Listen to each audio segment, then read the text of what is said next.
Cloud Chasers. This is Tyler from Cloud Chaser Productions today, and today I have my brother doing the videos for me. So nice, I got a little cameraman to help me with the day, so hopefully today my video will be a little bit better than it has been. Also, we're using an iPhone this time instead of my crappy computer camera, so I think the resolution will be a little bit clearer, and hopefully the sound will sound pretty good, but we'll see how the video turns out. Now, in my last couple of videos, I've been posting pictures and things, and people have been asking me a little bit on my mod. Now, this is an M6 by Fuhattan. As you can see, this isn't copper like it used to be. It's patina now. Now, for some of you that don't know what patina means, it's basically when copper decides to go back to its natural state. Now, most people don't know what that means. So what I'm gonna kind of elaborate a little bit for you. Metal obviously isn't the nice shiny thing that we see all the time, like the copper on the bottom here, or this chunk right here. It comes from ore in the ground, which looks similar to rust, and it's not very pretty. And for those of you who play Skyrim, obviously know what ore looks like because you mine and kill orcs and saunter about in the woods. And basically, it wants to return to its natural state. So when copper decides it wants to oxidize, it turns this nice greenish blue color. Now, it's kind of hard to see because of the dull light, but trust me, it's very vibrant. It's very beautiful. And basically, I'm going to show you guys how to do this to your mod. Now, in order to do this, you're going to need a few ingredients. You can keep it on me. You're going to need Rust-Oleum. Well, I prefer Rust-Oleum.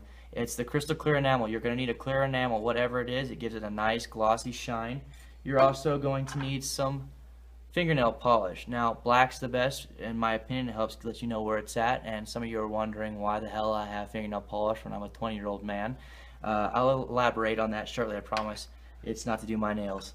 It's my brother's. Anyways, you're also going to need, and you can't really see, but in this bowl I have some fingernail polish remover. Acetone also works extremely well. It just so happens that they're both basically the same thing.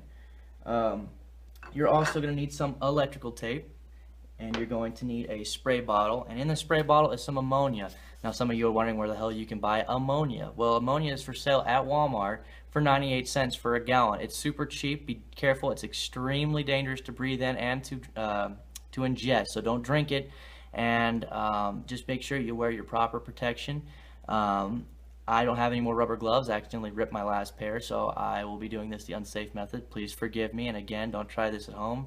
I won't lie to you, the last time I stuck my hand in the container, it did actually burn my skin because of the mixture. You're also going to need some salt. I threw a little bit of salt in here. You don't actually need it. I prefer to use a little bit. It makes it oxidize a little bit faster.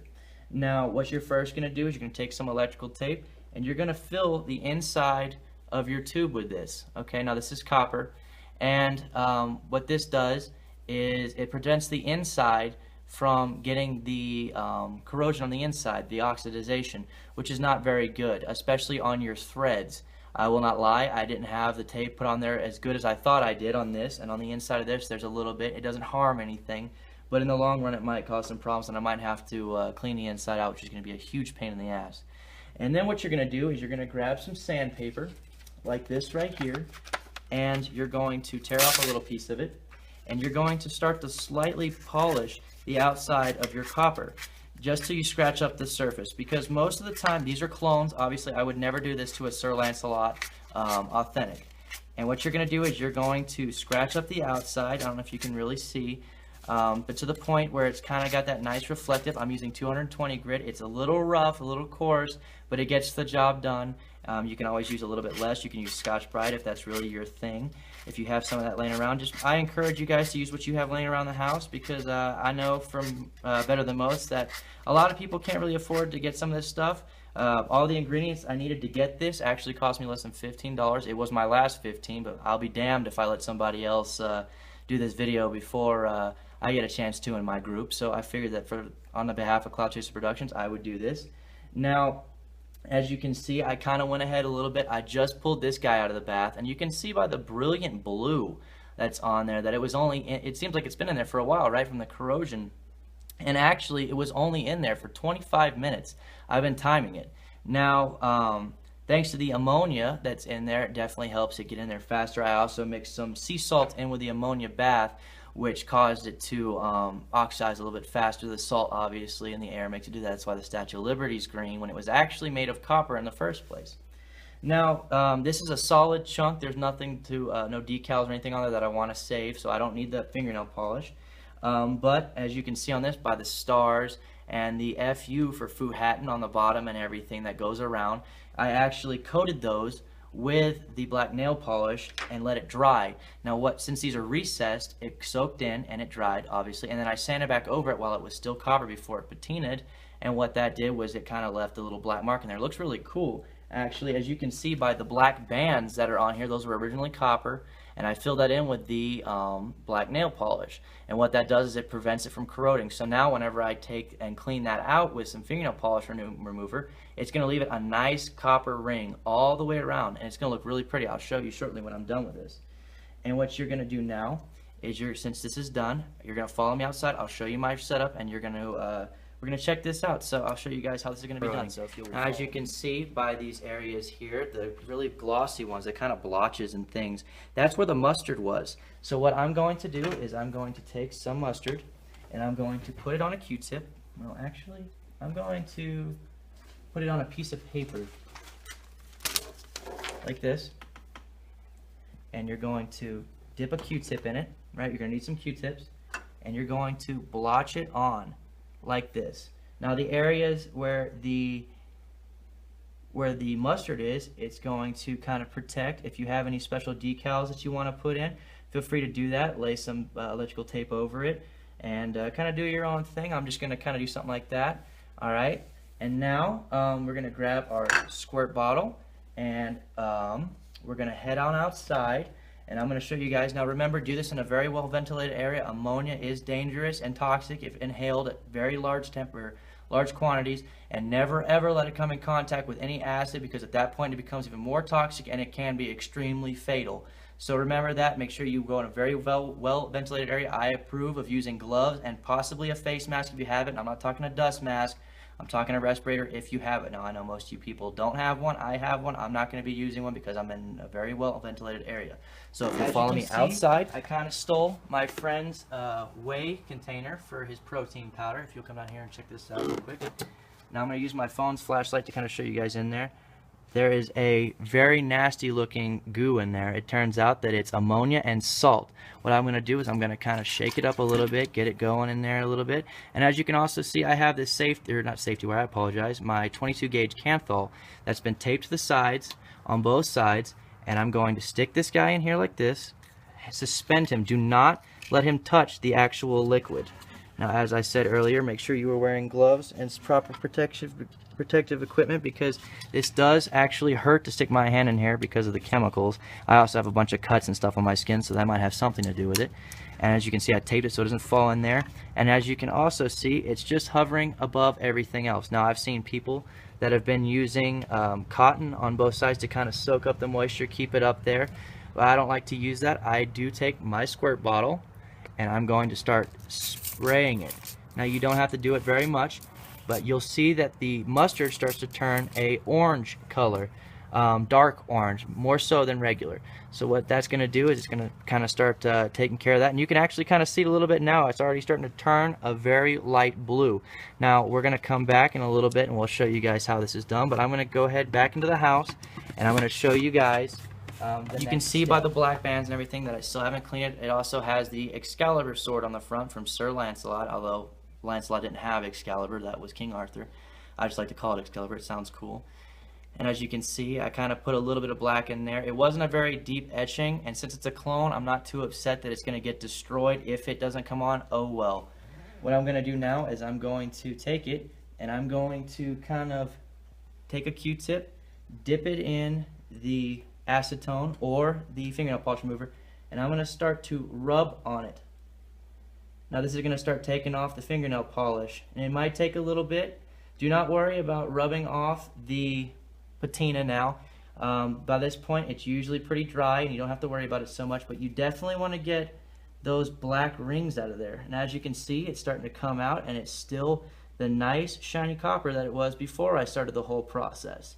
You are going to kind of blow through a couple Q-tips though, and I don't have a lot of unlimited amount of fingernail polish remover, so I'm kind of doing what I can here with it. Otherwise I would bathe the whole thing in it.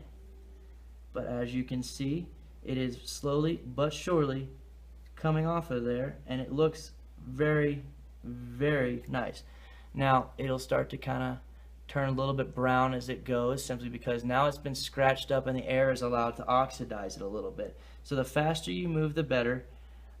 You also want to make sure that when you're done using this alcohol, that you dry it off with a towel or some other means, possibly air drying it if you have the time. I personally am an impatient son of a bitch, and I don't like to wait, so I use paper towels and regular kind of bath towels and stuff. I wouldn't suggest wiping up ammonia with bath towels and using it, because that right there is just asking for trouble. So I already cleaned it off, but I'm just going to make sure I got it all so it looks really nice and pretty.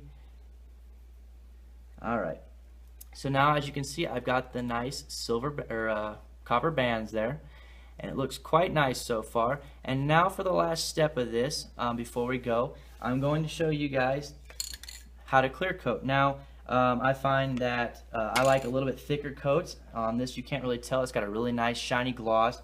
A little bit goes a long way though, so remember that. And I don't know if I mentioned that in the first beginning of the video, the part that's actually out there now has threads popping out. It's extremely vital that you cover those threads with tape or any other really good way to keep that from being contacted with the air, because if you do not, then it's going to start to corrode those and make it hard to press them together. Now I don't have any petroleum jelly, which is what I've been using. This is, I don't even know what this is, but it works pretty good. Also, what works really well is corks. You can take 2 corks and you can screw them in on the sides, which helps a lot because that helps seal. You wrap some petroleum jelly on the threads and you screw the corks in, and that'll help keep it nice and sealed on the outside, so you don't have to use so much tape. You can actually eliminate the use of electrical tape. Just so happens that I don't have any corks laying around here because I'm not a drunk. So we're going to go outside one more time real quick, and we're going to spray this guy and give it a nice couple even coats, and I'll show you guys, and then we're going to let it sit, and I'll show you guys the finished product of this whole mech, and then hopefully you guys give me some likes and everything. If you have any more questions, make sure you hit me up. But once again, follow me outside real fast. Try this at home if you're underage, or if you are and your grandparents or something want to show you this, because I've seen some pretty cool old people that want to do this.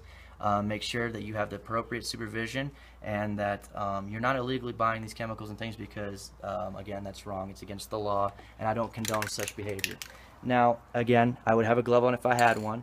But what you're going to do is you're going to take the can, you're going to hold it about 12 to 16 inches back, and you're going to spray it, and you're going to turn it a little bit, and you're going to spray it, and turn it a little bit, and you're going to spray it, and you kind of give it a coat that you want it to have. Try and have a nice, even coat. That'll keep it nice. Otherwise, you'll notice that one side is a little bit thicker than the other side, and you can kind of tell already that it's turning a little bit darker from that nice dark blue that bright blue that I had. That's because now you've got this in here. It kind of moisturizes it a little bit, and it helps keep it nice and sealed in there, so now your patina won't just rub off. Now this whole area, try and keep as little contact with your bare fingers as possible on the metal, because now that it's been cleaned and ground on by your sandpaper, oils from your finger can get in here and cause serious damage. Now my fingers are dry from all the acetone and stuff that I've been messing with. They're all dried out, so I don't have to worry about that right now. But again, if you have gloves and stuff, try and avoid any kind of skin contact with these metals. Again, keep it 12 to 16 inches away. Don't do it too heavy at first. Just kind of let it dry. It takes a few seconds to kind of get a nice little dry.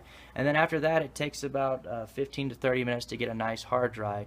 If you can help it, I definitely would not smoke. I wouldn't do your RDAs or your RBAs with this for a while, or I wouldn't smoke after doing this for a while. I waited a couple hours on mine. That way the chemicals have time to disperse, and you don't breathe in the harmful chemicals. Now, I'll reiterate, if you're doing an RDA, an RBA, a tank, or whatever, a mouthpiece, make sure that it is nice and dry. Let it sit overnight, or heat it in an oven or something until it's done. But again, if you're going to use an oven or sit it over a stove or anything, make sure you're wearing heat gloves, an oven mitt, or hold it with tongs. I wouldn't hold it with tongs because that'll melt it, and I also wouldn't keep it over too high of a heat.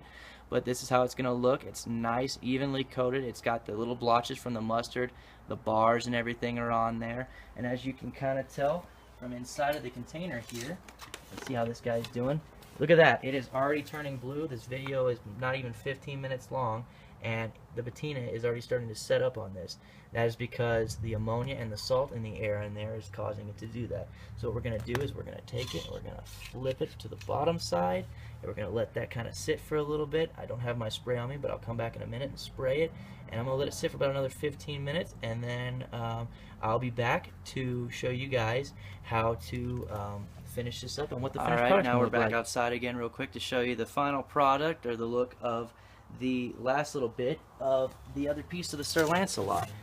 Now I'm going to unscrew the cap, and as you can see, it's kind of got this crazy tie-dye look going on to it right there. You can see how dark blue it is with a nice little shades of black. Now again, as I was reiterating in the other video, these fumes are pretty bad. They'll make you pretty dizzy, so make sure you don't breathe them in. Try and hold your breath if you can. Luckily I'm sitting far enough away that I don't have to. So what I'm going to do is I'm going to take this guy out of here now. So bear with me for a second while I do this. Do not touch the copper itself. Now as you can see, it's got the black. The mustard went from the orange, from the yellow to orange to black. Okay, so here's this. Okay, now the next step in this is to go to the bathroom and turn on some warm water. Now you're gonna rinse this with warm water. Make sure, try not to use super cold water, because that'll kind of mess it up a little bit. It'll make some of the patina come off, and don't use hot water because that'll make most of the patina come off.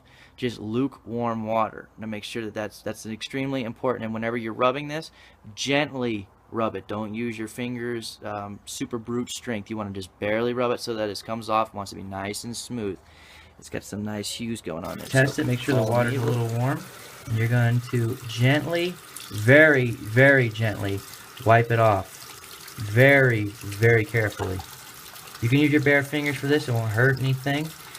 Okay, as you can see, now it looks really dark, but as you can see, you got these little black areas and stuff that are on here, which is caused by the mustard. For some reason, it causes it to have some really dark spots. This actually looks really cool because it's kind of got some really unique tie-dye with some turquoise and stuff right there. That very vibrant blue is exactly what I'm looking for. Too bad I didn't get more of it on there. Depending on the amount of time that you spend in the tank, in the bath, it will change how the color is, and depending on the different compositions of the metal, it'll also change what it looks like. Now we're going to use a blue dish rag that I have here, and we're going to dry this off, and this is going to just very gently just kind of dab it, if you know what I mean. You just kind of gently grab it and circle it around. Don't rub it because you might rub off the patina. And that's what it looks like dry. Okay, now what we're going to do is we're going to go outside. We're going to clear coat this, and we will be right back with the finished production. Real quick, because we're outside, it's nice and ventilated, it's still got a little bit of fumes. I'm just going to show you guys what the finished product looks like. I did slap a battery in here. That's the nice bottom with the copper, the vape Sirs. The top that I just free coated, you're going to slide it on there. As you can see, I did make sure that the grip was nice and taken care of, and that's what it looks like put together so far. It's very, very nice. You can tell a little bit of a difference right there, but not too much. Different times, dwell times and everything. And then I'm going to throw this guy on here, the top cap lid. Let's see if I can fit it. Oh, there it goes. I didn't quite adjust it right, but it'll still burn. And then I'm going to use my own personal atomizer that I got here that I also patinaed. So let's see if I can slap this guy on here. Look at that. Check that joker out. Now I'm just going to twist the ring and see if it'll hit, because I don't know how adjusted it is. So